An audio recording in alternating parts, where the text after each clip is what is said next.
tumbuhan akan kelaparan dan mati. Itu sama dengan ibaratnya kalian lagi memasak tapi kompornya enggak menyala.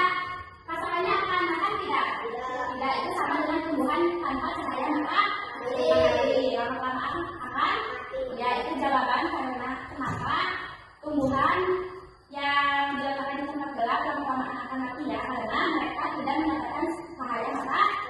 Jadi bahan-bahan tumbuhan untuk berfotosintesis itu ada 4. Yang pertama ada air.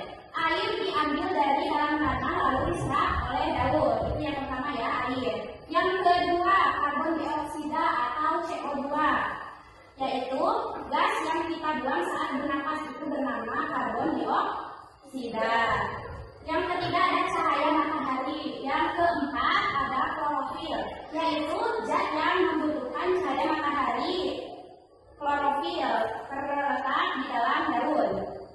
Jadi klorofil itu zat yang membutuhkan cahaya matahari. Klorofil itu terletak di dalam daun. Sekarang membahas proses terjadinya fotosintesis. Proses terjadinya fotosintesis terletak di dalam daun yang bernama kloroflas.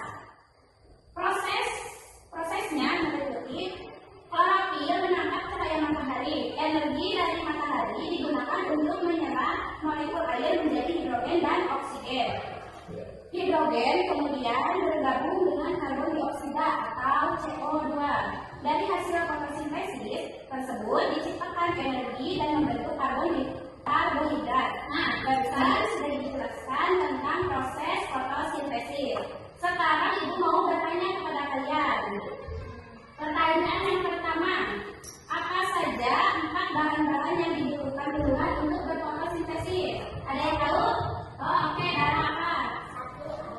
Ya. Ya. Ya. Oke, teman. Itu jawaban dari bahan-bahan untuk berfotosintesis. Yang kedua, apa ada hijau daun yang berfungsi menangkap cahaya matahari? Oh, saya mau apa saya? Klorofil, ya betul bersama.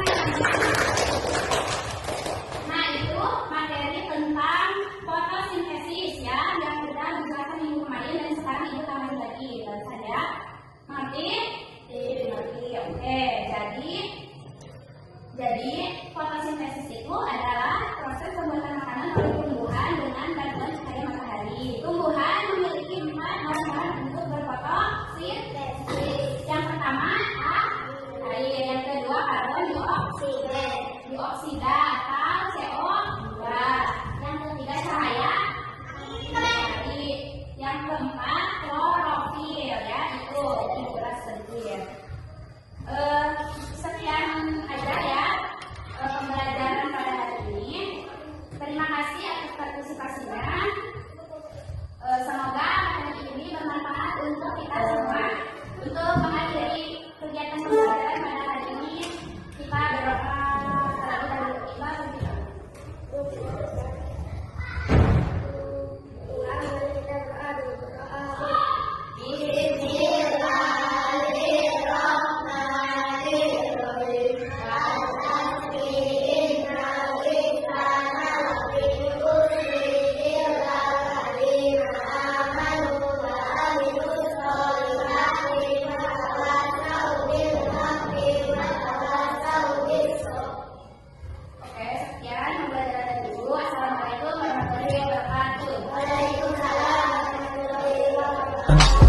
I just had to let you know you're